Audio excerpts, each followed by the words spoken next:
Israel अपने आप को मतलब बेलगाम घोड़ा जिसको कहते हैं वो मानता है। मुसलमान की कुटाई इज़राइल कर रहा है तो ये जश्न मना रहे हैं कि मानवता का जीना दोभर कर देना ही आतंकवाद है। तो अमेरिका भी उस श्रेणी में आएगा, इज़राइल भी उस श्रेणी में आएगा। 500 लोग मरे, उसका मोसाद का हेडक्वार्टर तबाह हो गया है। तुम भारत के मस्जिद पे आके जय श्री राम, तुम्हारा कर देंगे काम, तुम्हारा ये है नाम। अबे पागल हो गए हो क्या? हिज़्बुल्लाह, हूती और हमास ने इनको फाड़ के 1 साल से रखे हुए हैं।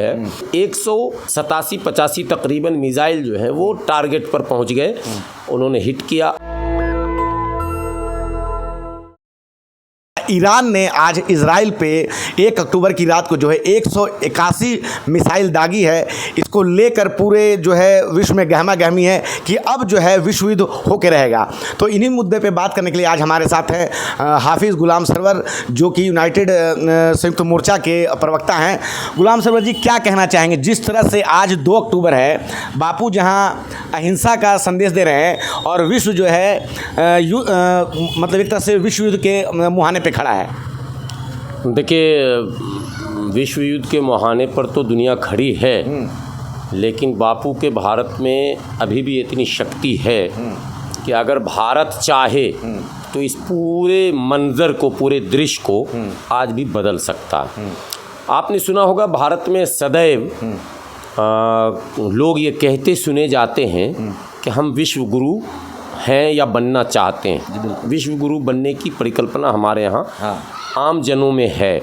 राजनेता इसको भाषणों में भी इस्तेमाल करते हैं और कुछ कथित राष्ट्रवादी लोग भी इस पर ज़्यादा बल देते हैं। लेकिन सच्चाई ये है कि आज समय आ गया है कि भारत यदि चाहे, भारत का नेतृत्व अगर ईमानदारी से काम करे और धार्मिक भावनाओं को त्याग कर और वैश्विक सोच के साथ, मानवता की सोच के साथ और बापू की सोच के साथ अगर वो आगे बढ़े तो आज अवसर आ गया है कि वो विश्व गुरु बन सकता है। इसको मैं बाद में विस्तार से बताऊंगा, लेकिन प्रश्न आपने चूँकि ईरान के हमले से किया है तो भारत के लिए ही नहीं,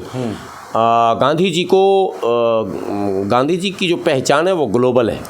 हाँ, वो भारत की सीमाओं से बहुत दूर तक, इसमें कोई दो राय नहीं। हाँ, और आप देखते होंगे जितने भी ग्लोबल लीडर भारत की धरती पर कदम रखते हैं तो वो पहुंचते हैं उनकी समाधि स्थल पर, राजघाट पे जाके शीश झुकाते हैं, जाकर वहाँ श्रद्धांजलि देते हैं। ये मतलब विशेष बात है भारत की कि भारत में एक ऐसी शख्सियत भी है जिसको दुनिया के शासक जब आते हैं तो एक बार सर झुकाते हैं। आज जो कल घटना घटी है रात में, ईरान ने जो बमबारी की है, मैंने मिसाइल दागे हैं, आपने 187 कहा है और ख़बरें अलग अलग चल रही हैं। गोदी मीडिया का एक अलग प्रोपेगेंडा गिरोह है, वो अलग चलाता है। लेकिन अपुष्ट ख़बरों को अगर माने, जो बड़े चैनल अल जज़ीरा वगैरह है अंतर्राष्ट्रीय, उसमें ये है कि 300 प्लस मिसाइल दागे गए थे। कुछ अमरीकी बेड़े जो समंदर में इज़राइल की रक्षा के लिए तैनात हैं, तो उसमें जो एंटी मिसाइल डिफेंस सिस्टम है उसने कुछ निष्क्रिय किया। कुछ इनका अपना जो डिफेंस सिस्टम है जिसको आयरन डोम इत्यादि अलग अलग नामों से ये जानते हैं, कुछ उसने निष्क्रिय किया। लेकिन 187-85 तकरीबन मिसाइल जो है वो टारगेट पर पहुंच गए, उन्होंने हिट किया। और अलग अलग शहरों में, एक शहर नहीं, तल अवीव, हाइफा समेत इसराइल के लगभग सभी शहरों में एक वक्त में ही ये हमला हुआ। जाहिर सी बात है, इज़राइल अपने आप को मतलब बेलगाम घोड़ा जिसको कहते हैं वो मानता है कि दुनिया में हमसे ज़्यादा टेक्नोलॉजी में कोई आगे नहीं है। और हम भारत में रहते हैं, भारत में कहावत है कि घमंड जो है ना वो भगवान को भी पसंद नहीं है। अति जो है ये किसी को पसंद नहीं है। मामला ईरान और इज़राइल का है नहीं, मामला असल जो है वो फ़िलिस्तीन और इज़राइल का है। और देखिए, इज़राइल जिस रास्ते पर चल रहा है सेम उसी की नकल पाकिस्तान कर रहा है। सेम इज़राइल फ़िलिस्तीन के उन जगहों को, उन भूमि को जो 48 में पार्टीशन जो हुआ था, वहाँ भी पार्टीशन हुआ था, वो एक देश था, दो बना, इज़राइल अलग बना, फ़िलिस्तीन अलग बना। इज़राइल का वही है, इज़राइल भी यही काम करता।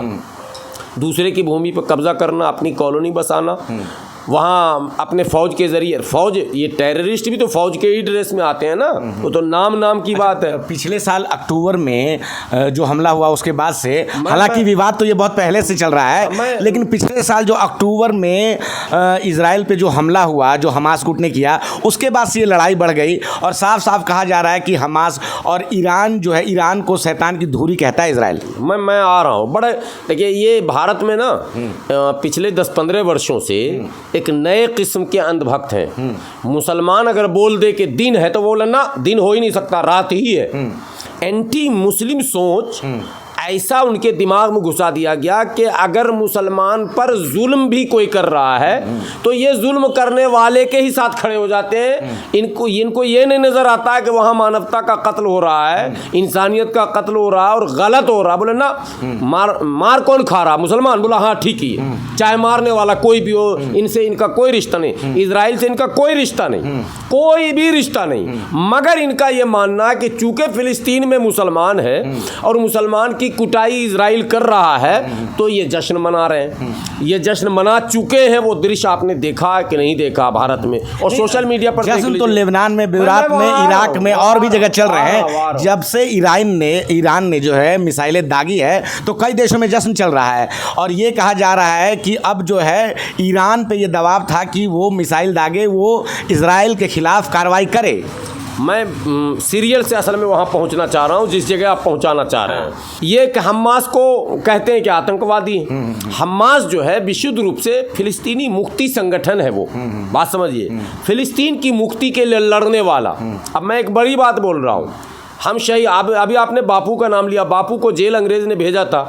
नेहरू भी जेल में थे, मोतीलाल नेहरू भी जेल में थे, पटेल भी थे और मौलाना आज़ाद भी थे।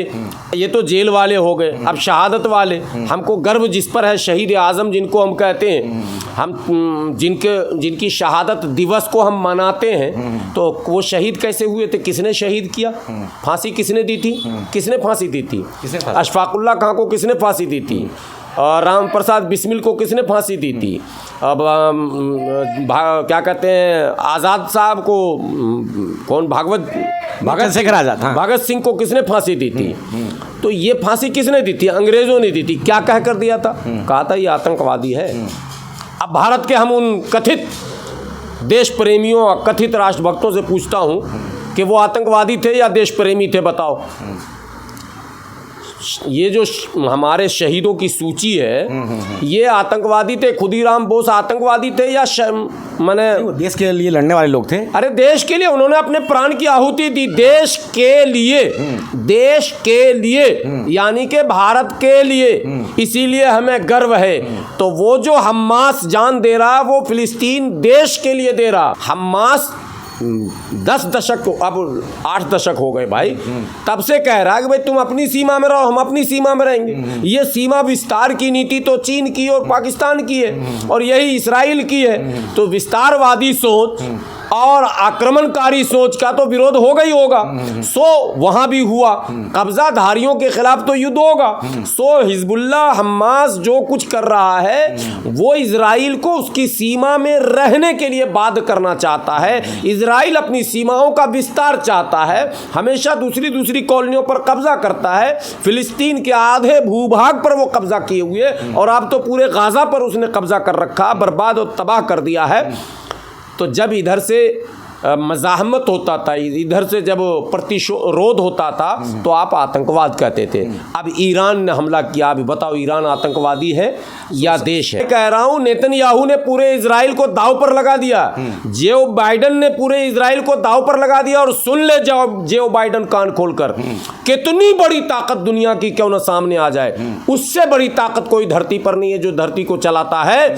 और इजराइल को तबाह होना ही होगा, तबाह होना ही होगा। इजराइल तबाह होगा, ईरान तबाह नहीं होगा। आपको नहीं लगता कि जब दो लोग लड़ेंगे तो कितने बच्चे, कितने महिलाएं, लोग मरेंगे? अब क्या लड़ाई एक पहली मौत है क्या? पहली मौत है क्या? ये 20 जंग हो चुके हैं इनके, कंटिन्यू जंग ही है, जंग रुका ही नहीं है, लोग मर ही रहे हैं। लोग तो अफगानिस्तान में भी मरे थे, तब ये भक्त तालिबान को आतंकवादी कहते थे। अब तालिबान को क्या कहिएगा, वो तो पूरे अफगानिस्तान का शासक है। अब तो आपके डिप्लोमेटिक रिलेशन भी हो रहे हैं सबके जी हैं, रशिया से तो उसके खूब अच्छे संबंध भी हो गए हैं। अब तो हथियार खरीदने बेचने का भी काम शुरू उसने कर दिया। वो पूरी सैन्य शक्ति उसकी हो गई। उसने अभी एक प्रदर्शन भी किया था जिसको वो परेड बोलते हैं, वो भी आपने दिखाया था। तो ये आपने हिजबुल्लाह को आतंकवादी कहा, आपने अमेरिका ने कहा, अमेरिका को छोड़ दीजिए, अमेरिका तो दुनिया के सभी मुस्लिम देशों को आतंकवादी मानता है। अमेरिका ने कहा और फ्रांस ने क्या कहा, हिजबुल्लाह लेबनान की सरकार में साझेदार है, हिजबुल्लाह के लोग वहाँ मंत्री हैं, हिजबुल्लाह वहाँ की आर्मी में शेयरर है लेबनान में, और लेबनान एक कंट्री है, यूएनओ में उस लिस्ट में उसका नाम है, फ्रांस से वो आज़ाद हुआ है। तो फिर आतंकवादी अगर हिजबुल्लाह है तो सरकार में क्यों है? फ्रांस को रोकना चाहिए था, लेबनान को रोकना चाहिए था।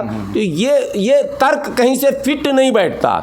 आपको कोई अगर परेशान करे तो आतंकवादी, और आप पूरी दुनिया को परेशान करें तो आप बहुत सत्यवादी। ये कैसे हो जाएगा भाई? आप भी आतंकवादी हैं, वो भी आतंकवादी। अगर आतंकवाद की परिभाषा ये है कि मानवता का जीना दोभर कर देना ही आतंकवाद है, तो अमेरिका भी उस श्रेणी में आएगा, इसराइल भी उस श्रेणी में आएगा। चूंकि दुनिया के तमाम देशों में ओसामा बिन लादेन को किसने पैदा किया था? अमेरिका ने। ISIS को किसने पैदा किया? अच्छा, भारत की सरकार नहीं जानती है क्या? सब जानती है। ऐसा थोड़ा ना, सरकार इतने दुनिया के इतने बड़े लोकतांत्रिक देश का प्रधानमंत्री पूरी दुनिया घूम लिया, पूरी दुनिया के एक एक चीज़ को मोदी जी जानते हैं। मोदी जी क्यों नहीं बोलते? भक्त क्यों बोलते हैं?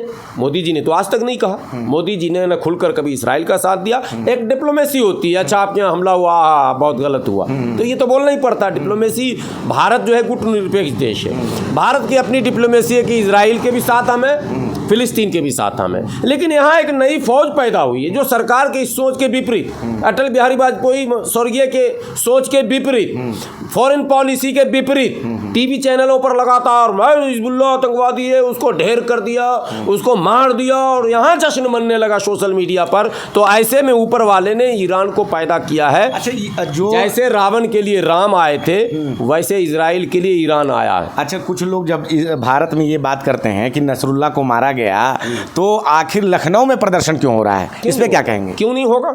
क्यों नहीं होगा? नसरुल्लाह एक ग्लोबल लीडर है। ग्लोबल लीडर, उनके मानने वाले जहां होंगे वो क्या कहते हैं, मातम में होंगे, और उनके मानने वाले ही आज जश्न भी मना रहे होंगे। लेकिन आप सब चीज थोपिए मत। कोई ग्लोबल, गांधी जी की आज जयंती है, बात समझिए, तो दुनिया में जहां भी इनके मानने वाले होंगे वो आज जयंती मनाएंगे। आप रोक दीजिएगा कि भाई पाकिस्तान में क्यों मनाया, तो तुर्किस्तान में क्यों मनाया? तो ये कोई लॉजिक ही नहीं। ग्लोबल जो फेस होता है, आप जबरदस्ती क्यों कहते हैं नसरुल्लाह को टेररिस्ट, जब भारत सरकार के लिस्ट में नहीं है? तो आप कैसे कह रहे हैं? पहला सवाल तो आप ही से हमारा है कि भारत सरकार की सूची में हिजबुल्लाह टेररिस्ट नहीं। अमेरिका ने कहा, अबे अमेरिका होता कौन है? अमेरिका क्यों तय करेगा? ईरान तो कह रहा है कि हमने अपनी आत्मरक्षा में ये हमला किया है, लेकिन बेंजामिन जो नेतन्याहू है वो कह रहे हैं कि अब इसका जो अगला कदम होगा जो इजराइल उठाएगा वो ईरान को बहुत महंगा पड़ने वाला है। तो कोई बात नहीं है, जंग के लिए तो हम लोग आमादा है ना। इजराइल अगर तैयार है तो ईरान भी तैयार है। इतना बम आपने चला दिया हमास पर, मैंने कूड़ा का ढेर लगवा दिया आपने पूरे गाज़ा पट्टी में, तो क्या वहाँ लड़ाई बंद हो गई? नहीं, शांत हो गया। अभी भी न्यूज़ आप देखिए, जो लोकल न्यूज़ वहाँ के अल जजीरा वगैरह देखिए, अल कस्साम ब्रिगेड, तो फलां ब्रिगेड, रोज़ हमले हो रहे हैं। आपने नसरुल्लाह समेत कितने कमांडरों को ढेर कर दिया, तो क्या हमले रुक गए आपके कि लड़ाइयाँ चल रही हैं? आपने हूती पर बहुत सारे बम फेंके, तो क्या लड़ाई रुक गई? अमेरिका के 11 MQ-9 को आगे जाकर ये लड़ाई कहाँ रुकने वाली है? क्या ये दो देश जो हैं आपस में लड़ते हैं, तो ये क्या ये विश्व युद्ध क्यों नहीं बढ़ेगा? नहीं, अगर अमेरिका, ये लड़ाई इसराइल से नहीं है, सीधी बात, कोई भी मतलब ये गलतफहमी ना पाले, और इसराइल की कोई औकात नहीं है कि वो ईरान के सामने टिक सके, एक कोई भी औकात नहीं है। लेकिन इजराइल पे जो मिसाइलें दागी गई है, तो एक व्यक्ति मारा गया, वो कोई फिलिस्तीनी है, और सारे के सारे मिसाइल बर्बाद हो गए। 500 लोग मरे हैं, 500 लोग मरे हैं, उसका मोसाद का हेडक्वार्टर तबाह हो गया है, उसके क्या कहते हैं F-35 जहाज मारा गया। मैंने ईरान बोल रहा तो झूठ और इसराइल बोल रहा तो सच। ईरान के IRGC का जो दावा है उसको तो आप खारिज कर दे रहे हैं, और जो IDF का दावा है उसको आप उसकी पुष्टि कर रहे हैं। आप कौन होते हैं पुष्टि करने वाले? दोनों देश का अपना दावा है। जब तक तस्वीरें सामने नहीं आएंगी, वहां तो आपातकाल लगा हुआ इसराइल में, कई लाख लोग, अब 80 लाख लोग बंकर में हैं, नेतन्याहू खुद बंकर में हैं। बातें कर लेना आसान है। अमरीकी फौज को हटा दीजिए, अमरीकी बेड़ा को हटा दीजिए, फ्रांस हट जाए, जर्मनी हट जाए, इटली हट जाए और ब्रिटानिया हट जाए, अगर 15 दिन के बाद नक्शे पे इजराइल दिख जाए तो आपका है ना 15 दिन के बाद ये फरफरी जो दिख रही है सिर्फ ईरान, ये लड़ाई ईरान वर्सेस अमेरिका है। और अमेरिका को याद नहीं तो मैं याद दिला दूं, ईरान के पास वो मिसाइल भी है कि वो सीधे वाशिंगटन भी दाग सकता है, और होकर रहेगा। अगर कोई रिएक्शन इजराइल की तरफ से हुआ इस बार, तो आप देखना कि ईरान अपनी शक्ति का प्रदर्शन कैसे करता है। ठीक है, वेट कीजिए, देखिए। और ईरान भी अकेला नहीं है। जो ईरान रूस को ड्रोन सप्लाई करता है, वो रूस ईरान को भी बहुत कुछ सप्लाई करता है। और ग्लोबल फायर पावर के सूची में अमेरिका पहले पायदान पर है, तो रशिया और चाइना क्रम अनुसार दूसरे और तीसरे पायदान पर है। 14वें पायदान पर ईरान है और 17वें पायदान पर इसराइल है। पेजर अटैक में हमने देखा कि किस प्रकार से पूरी दुनिया हैरत में आ गई कि पेजर अटैक जब जो है इसराइल ने किया तो किस प्रकार से हमास के लोग मारे गए हैं और हिजबुल्लाह के लोग मारे गए हैं। और आपने कल का अटैक नहीं देखा? जैसे मिसाइल फायर हुआ वैसे ही कार में भी ब्लास्ट हुआ। ठीक है, वैसे ही क्या कहते हैं, फिदाइन ने गोली चला के भी 6 लोगों को मार दी। वो खबर भी आपको देखनी चाहिए। तो उसने भी एट ए टाइम 4 तरह का प्रयोग किया, ईरान ने भी। ये बात अलग है कि America, Japan, France, Australia, England, दुनिया की सब सुपर पावर जो है वो इजराइल के साथ है। और इजरायली खुद भी टेक्नोलॉजी में बहुत आगे हैं, लेकिन मार जब होता है ना तो टेक्नोलॉजी बहुत लंबा नहीं झेल पाएगा। एक सवाल जो सभी लोग पूछते हैं, जितने भी लोग हैं भारत में, बहुत सारे लोग ऐसे हैं, आप उनको जानते भी हैं, कि साफ साफ कहता है कि भाई ये लड़ाई जो है हमास की है, फ़िलिस्तीन की है, तो भारत के मुसलमानों के पेट में क्यों दर्द होता है अगर फ़िलिस्तीन को कुछ किया जाता है? हम जब बांग्लादेश के हिंदुओं को लेकर कुछ करते हैं तब तो ये कुछ नहीं बोलते हैं। नहीं, कौन नहीं बोलते हैं? कौन नहीं बोलता? हमसे ज़्यादा तो कोई हिंदू ना बोला होगा भारत की धरती पर। बांग्लादेश में जब अभी रेवोल्यूशन आया और शेख हसीना वहाँ से फरार हुई, तो हमें लगता है कि भारत की धरती पर हमसे ज़्यादा बांग्लादेश के शासकों, विद्रोहियों, तख्ता पलट करने वालों, वहाँ के क्या कहते हैं मुस्लिम रहनुमाओं को हमने जितना कोसा है, और बांग्लादेश के हिंदुओं के समर्थन में हमने जितना बोला है, कोई एक हिंदू वीडियो रिकॉर्ड लिख, हाथ कंगन को आरसी क्या, पढ़े लिखे को फारसी क्या, कोई धरती पर भारत के कोई हिंदू, हाँ उपद्रव मचाने के लिए, अबे बांग्लादेश का मामला, तुम भारत के मस्जिद पे आके जय श्री राम, तुम्हारा कर देंगे काम, तुम्हारा ये है नाम, अबे पागल हो गए हो क्या? बांग्लादेश में हिंदुओं पर जुल्म हो रहा, तो हम तो तुम्हारे साथ खड़े हैं, लेकिन तुम हमारे ही मस्जिद पे, हमारे घर पे आके ड्रामा दिखा रहे हो। बहुत सारी वार्ताएं हुई हैं यूएनओ में, बहुत सारे। इजराइल ने एक साथ जो है 5-5 अरब कंट्री को हराया है, ऐसे में लगता है कि अच्छा सवाल किया। अब थोड़ा सा फिर वक्त लग जाए। अब दुनिया को ये देखना है, 1967 में 6 डेज वार, गूगल पे जाएंगे, 6 डेज वार लिखेंगे, हिस्ट्री का एक पार्ट है।